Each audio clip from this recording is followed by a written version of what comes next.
Today I'll share with you my experience with the first Dragon Quest game I have ever played, Dragon Quest XI-S Echoes of an Elusive Age, which is definitely one of the best games I have played this year. So, my overall experience with JRPGs before playing Dragon Quest was basically a few Final Fantasy games I played in my childhood, some Pokemon games, watching a friend of mine playing Persona 5 because I don't have a PlayStation 4 unfortunately, and Fire Emblem Fates, which I borrowed from a friend because I don't have a Nintendo 3DS either. But well, last year, I started watching more and more videos about JRPGs, and after buying a Nintendo Switch, I thought that it was finally the best opportunity I had to get more into this type of games. And what series of games could be a better option than the Dragon Quest games for a person who wanted to get more into JRPGs? So Dragon Quest XI seemed like the perfect opportunity for me to get into the series definitely. And here it is, after 75 hours playing Dragon Quest, I finally finished the game and I'm ready to tell you my honest opinions about it and why I loved it. So when I first played Dragon Quest XI, I was a little confused. Because, well, as a person who had played Final Fantasy games before, I have played Final Fantasy X and Final Fantasy XII a little bit, I was expecting something more complex, And when the game started, it seemed like a little bit like a Disney story. A beautiful hero in a beautiful and traditional village fighting against evil. But with time, the story started to surprise me and got me really hooked into the game. I don't want to spoil anything to the ones who haven't played the game yet, but I can tell you that there are some plot twists which are great and that I would never have expected. It's still a simple story, the classic good versus evil stuff, but it is a truly epic and it is very well done. And one of the things that make the story so good is because of the characters. The characters are maybe one of the best aspects of the game. And that is because the characters in your party become with time your friends.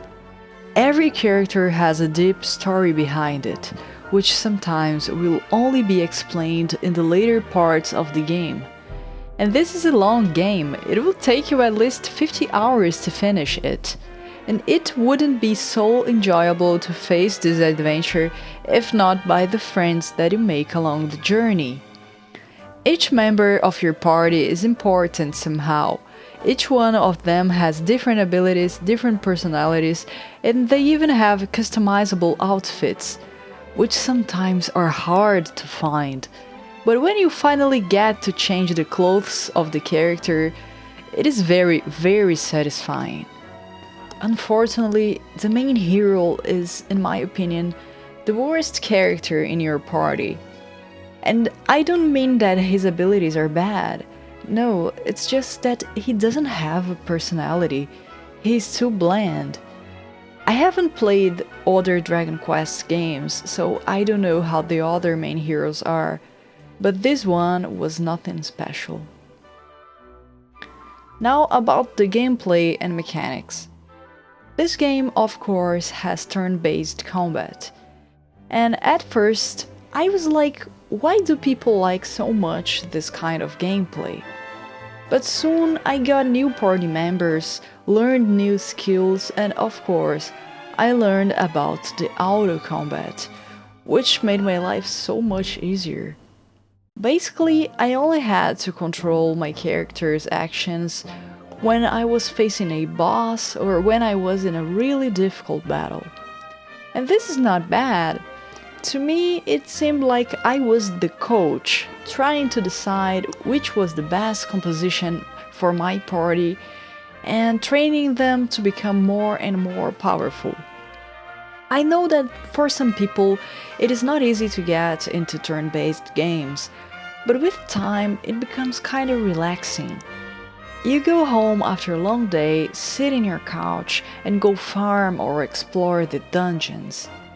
In the Definitive Edition, you can also select the battle speed, which is great, making the battles faster and more enjoyable. You'll also get a horse, which is fun to ride, and it speeds up the exploration, and you can even ride monsters, which will interact with the map in different ways. The game is not exactly hard, but you have to grind and to farm a lot sometimes. And I know that some people don't like this, but I soon started to love this kind of gameplay. It is not something complex, but you can play with different possibilities of arranging the composition of your team, deciding which skills you will level up, and... oh, I almost forgot! I loved the fun-sized forge, which can be used everywhere in the Definitive Edition. Crafting your equipment with a fun little minigame was so entertaining. And also the casinos. I love this kind of minigames. For the ones who prefer the game being more challenging, you can alter some game options, the Draconian Quest settings. You can deactivate shopping and armor, reduce the experience you gain when fighting monsters, and more. And if you still wanted more things to do, the Definitive Edition adds a new town, Tickington, which have tons of new little fun quests to do. So about the art, graphics, and design. The graphics in this game are really good. I have played the Nintendo Switch version, which I know is not as good as the PlayStation 4 and the PC version of the game. But still, it is one of the best looking games in the Nintendo Switch, and it runs really well in the handheld mode. The game world is very detailed and magical, and all the different areas make you want to explore the map a bit more. Now, regarding the art and the design. I must say that I love Dragon Ball. It is one of my favorite anime and manga series. So, of course, I love the art style of the game. I think it is beautiful, simple, and consistent. Not only the monsters are all really cool and funny, but also the characters. Everyone in your party is stylish and have nice visuals. And a very nice aspect of the game was the fact that they allowed you to decide if you wanted to play the 3D version of the game or the 2D version for the ones who enjoyed traditional old-school JRPGs. I played the game mostly in the 3D version, but I really enjoyed 2D graphics. So about the soundtrack. In the Definitive Edition, the game gives you the option of choosing between an orchestral version of it or the synthesized soundtrack. You can also listen to the orchestral soundtrack of Dragon Quest VIII Outside of Battle, even though it is a game I have not played yet. I enjoyed the melody of the soundtrack a lot. It is one of the best video game soundtracks I have ever listened to, but still I think that the battle tracks are very repetitive after some time. And this game will take you at least 50 hours to beat.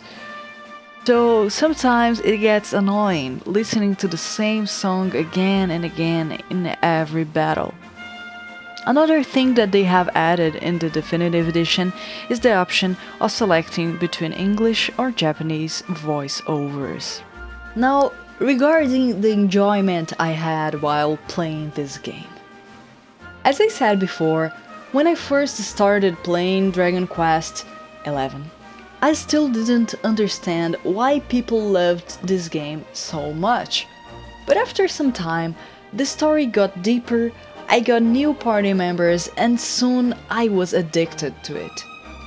The game is very polished, everything is very well done, and they reward your exploration and your grinding. And I think this is what makes Dragon Quest so special. The game is about grinding and slowly making your characters stronger, finding and crafting new equipment and being rewarded for everything you do. So overall, I think I can finally say that I understand why people love Dragon Quest so much. You join this epic quest of fighting against evil, and it's just epic. Now, I'm glad that it's not ultra complex, because the simplicity of the game and the traditional mechanics are what make it so satisfying. It's all about the slow rewards that you get after playing for hours and hours, and the satisfaction of departing in this epic journey, being able to become a hero and make new friends along the way. And now, after finally finishing the game, I desperately need a new JRPG to play. So that's it for today. I hope you enjoyed the video, and if you like discussions and reviews about games, anime and manga, don't forget to subscribe, as I'll soon be uploading more and more videos that you may enjoy. And if you have suggestions, please tell us in the comments below. Thank you for watching.